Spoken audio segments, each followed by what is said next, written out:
It's time for the Newsmaker Show on News Talk AM 1480 WLEA. Here's Kevin Doran. It's Brian O'Neill in for Kevin Doran today. Dr. Heineman, our usual Friday guest, thanks for coming in. Thank you, Brian. Pleasure to be here. Dr. Heineman, we're talking both state and national on today's Newsmaker Show, starting out with state issues. There's a Democrat state primary coming up next Tuesday, September 9th. All right. Democrat Zephyr Teachout says she's been wanting to debate Governor Andrew Cuomo. He would not debate her. Interestingly, the more liberal media reporters seem to be rooting for Zephyr Teachout and her running mate, Democrat Lieutenant Governor candidate Tim Wu, a professor from downstate. Why is it that the left-leaning reporters are so much for Tim Wu and Zephyr Teachout and not for Cuomo and Hochul? Well, I think there are probably a number of reasons for that. One, I think Cuomo does not get along particularly well with the press, and there have been some recent articles in the New York Times and elsewhere pointing out that Cuomo does everything he can to insulate himself from the press and from questions. And in fact, the whole gist of the one article was that Cuomo, they did not want, maybe Cuomo isn't afraid, but apparently his handlers do not want him out taking spontaneous questions and giving off-the-cuff answers. And they're very afraid of that. Well, I've seen him dealing with reporters. He seems to do a good job. I've seen the YouTubes of it. Well, I would say this. I would say that at this particular point, they're very tense. And their fear is, first, that Teachout will do very well. I don't think anybody thinks she's going to win the primary, but he doesn't want to go into the general election carrying some stupid remarks he made in a debate or interaction with reporters. So there's that problem, the fact that he doesn't, I think, get along particularly well with reporters. Then I think the other issue that comes into play is the liberal leaning of the press, and I think basically some reporters feel that Governor Cuomo has not been, maybe not only not straight with them, but not been particularly straight with the public generally. And so you find those representing the liberal elements, which are most reporters out of the New York City area, I think, don't have a heck of a lot of sympathy for Cuomo's policies in many respects anyway. Third, I think you have this whole corruption issue, which he has basically pretty much stuck his foot in it. His inability to shutting down the Moreland Commission. Yeah, inability to handle the Moreland Commission, and now he has a federal attorney looking into it. And I think whether you're liberal or conservative, this corruption issue is something that crosses ideological bounds. So there are 3 or 4 reasons why the press is giving Teachout full play. On the other hand, talking to Teachout and Wu, I mean, these are 2 pretty solid candidates. I don't think there's any question about that. And so I think they work pretty well with the press. It seems to defeat the argument that the media only talks to the top Republican and top Democrat candidates, at least in New York State. That's kind of a nationwide complaint from the third-party types. Yeah, well, I can see where the third-party types would have that complaint, but this isn't a third-party type we're talking about here. This is true. A legitimate Democratic Party candidate, and it may well be that there are a lot of Democrats in New York State, downstate especially, who would like to see the party become more liberal. In other words, the idea of Cuomo using the gubernatorial position in New York State as a springboard for presidential ambitions, to them is totally irrelevant. They want somebody in there who's going to push for a much more liberal agenda. And in that sense, I think Cuomo does not represent particularly well large segments of the Democrat Party, the unions, for example, and a lot of other areas. So this makes for an interesting primary, and then from the Democrat point of view, it's probably a pretty healthy thing from Cuomo's point of view, perhaps not so much so, but certainly from the Democratic Party prospect, I wouldn't mind having a few candidates like Wu and Teachout, not with their ideologies, mind you, but their characteristics, their personal and their intelligence. The Republicans could use a few of those too. Looking at the governor's press releases, you see he spends a lot of time in New York City. Do you think that gives him an automatic advantage over Zephyr Teachout, the amount of time that he spent in? Well, I think he clearly is down there to keep the base sympathetic and perhaps even supportive. No, I don't think in that sense that, Teachout, I think, is a New York City. I think in that sense, teaching at Fordham, and I'm sure she's involved. So she has a presence there, too. Oh, yeah, absolutely, yeah. And so does Wu. And this guy Wu, I think, is really very highly regarded among academics and people who know him. Hornell Mayor, Steuben County Democratic Chairman Sean Hogan says he does not believe the story that's been circulating around Albany that former Congresswoman Kathy Hochul will get dumped from the Cuomo-Hochul ticket. Well, I think that's a rumor.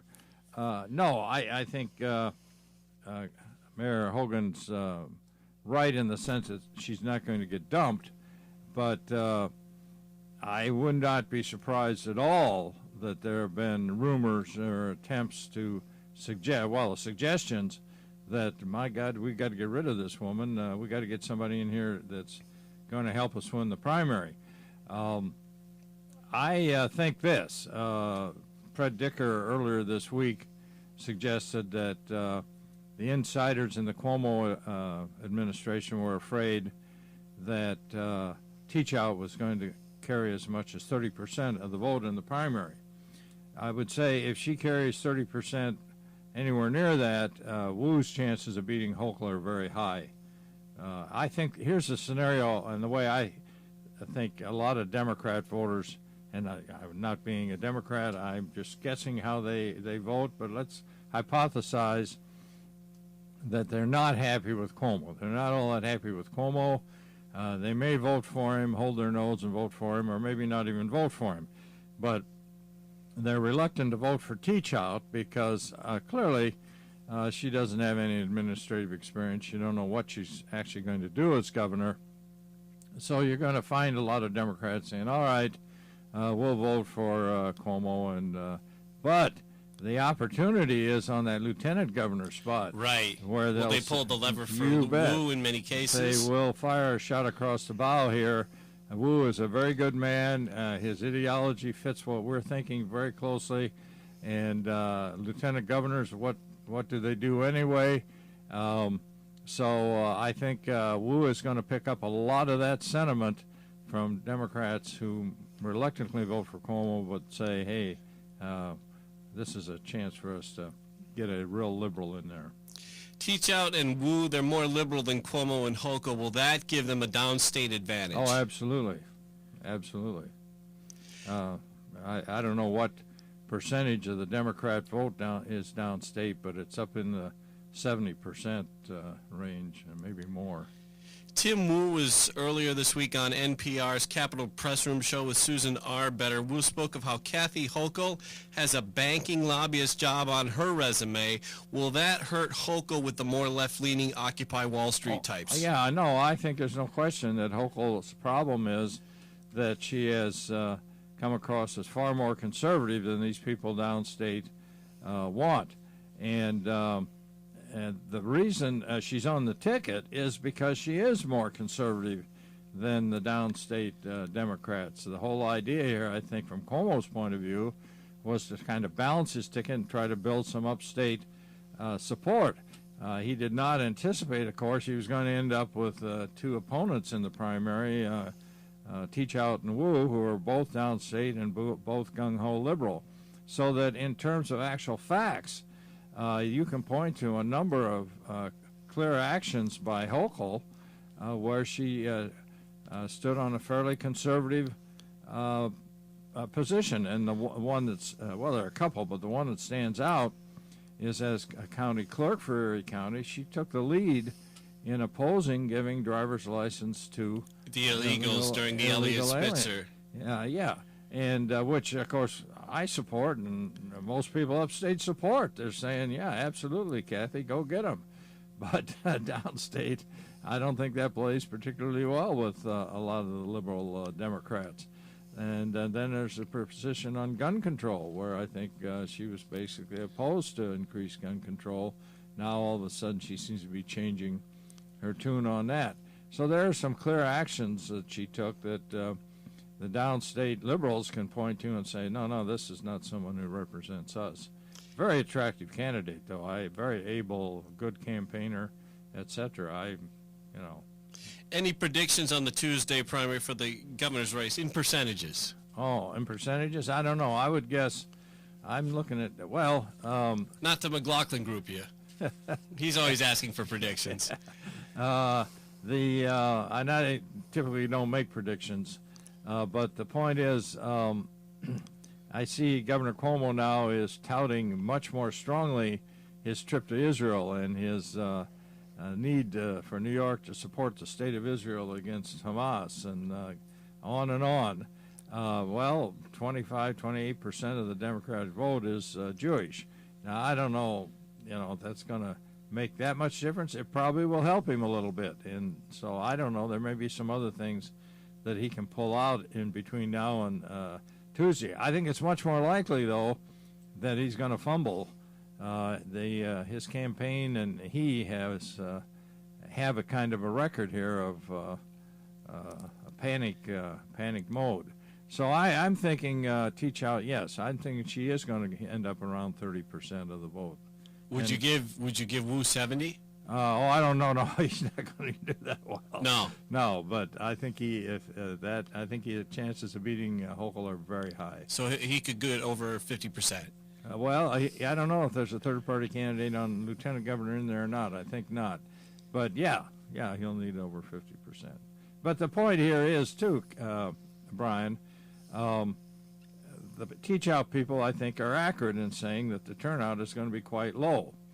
And so that the Democrats who vote will be Democrats who know what they want to do. And Teachout and Wu's position and view is that they'll be people who know who they are, and so they'll have a good shot.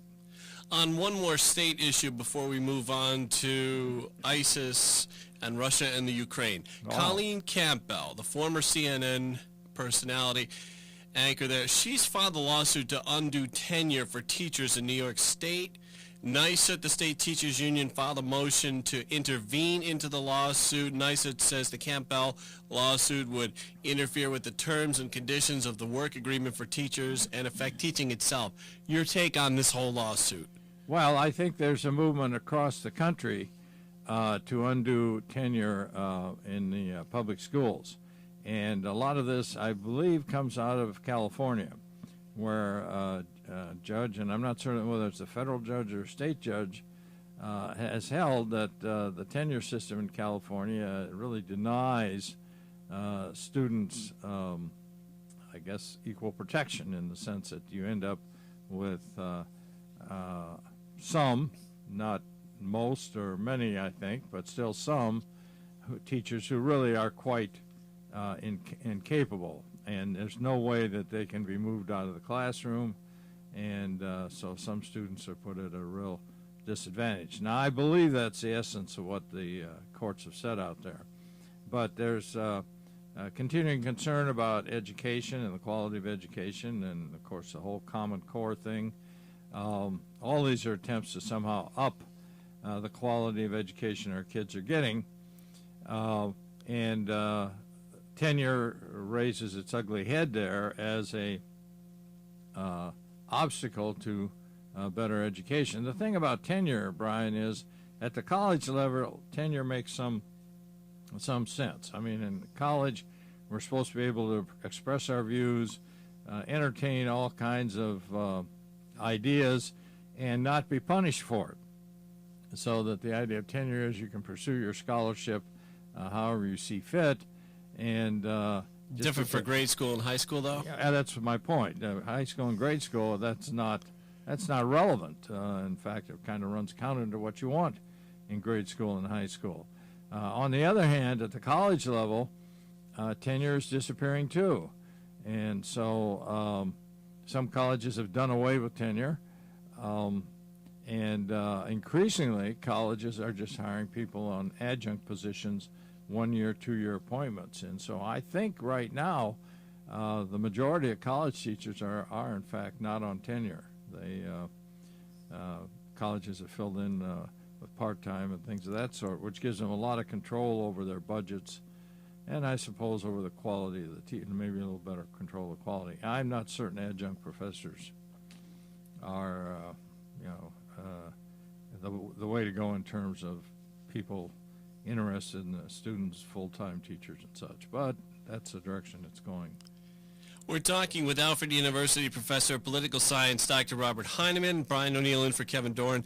Dr. Heineman, this whole thing of beheading American reporters, videoing it, and putting it online, your thoughts on this international Well, I think crisis? this is a whole changed situation, and I think this is an example of the social media and the twists and turns that this new technology provides, so that ISIS has seen that this gives the terrorists, their movement, more credibility, I think, and undoubtedly appeals to a lot of people out there in one way or another. And so, it's unfortunate. It's horrible, really. And but unfortunately, I think it's another wave of the future. And what bothers me more than anything else about this, if you get these guys beheading people, you're going to get copycats all around, right? Seeing if they can do something more horrible. President Obama said he wanted to reduce the group that's doing this to the point where they're, quote-unquote, manageable. Then Vice President Joe Biden said the U.S. would follow ISIS to the gates of hell to make them pay for what they've done. Obama and Biden don't seem to be on the same page there. I think, once again, the president is just totally out of it. And that's most unfortunate, and I think one of the real impacts of this kind of social media approach is it puts Obama in a really untenable position. What can he do? There's not much he can do, and his rhetoric makes him look even less capable. Kentucky U.S. Senator Rand Paul now saying he wants to go after ISIS militarily. Senator Paul says if he was running things he'd call a joint session of Congress and try to persuade both the House and the Senate to destroy that faction militarily. Now, previously, Senator Paul had been criticized for not being hard enough on ISIS. Right. Well, I think if ISIS has a caliphate there, if they do constitute the rudiments of a nation, and there's some indication that they are much more sophisticated in their putting together their effort there, I think it's conceivable that you could have Congress declare war on them. And that would be the first time, of course, since 1941. But I think you could do that. And in that sense, then unleashing a full military on attack, I think, would be justified. And I think, you would get a lot of support for that. And that may be the only way to go. The problem with these other terrorist groups is they're so amorphous. They're all over the place. There's nothing really to target. But these guys claim that they have a nation of some sort there. All right, that's the way you want to do it. We'll go after you in those terms. Final question. Russia and the Ukraine. Charles Krauthammer says the difference between Vladimir Putin and other Russian leaders from the past is that Putin is an angry man. He said Brezhnev and Gorbachev not so much, and that makes Putin more difficult to deal with. Well, I think Putin comes out of the KGB network, and I think Putin is trying to put together a viable Russia. Brezhnev and Gorbachev were right on the breaking edge of the overturn of the old communist regime, etc. They had enough things to deal with that building a more prestigious Russia was not really on their plate. But that's what Putin's trying to do. If that makes him angry, I'm not so sure. Let's hope the man has a modicum of common sense. I think he does. So, again, it's unfortunate, but Obama has said again and again this cannot be solved militarily. It has to be solved diplomatically. Well, Putin is the guy who has the military there, and if Obama's saying we're not going to do anything, why, he's going to take advantage of that situation, I'm afraid. Dr. Robert Heineman, also known as Dr. Bob, Alfred University of Political Science, thank you for joining us. Thank you, Brian. Have a good day. Have a good weekend.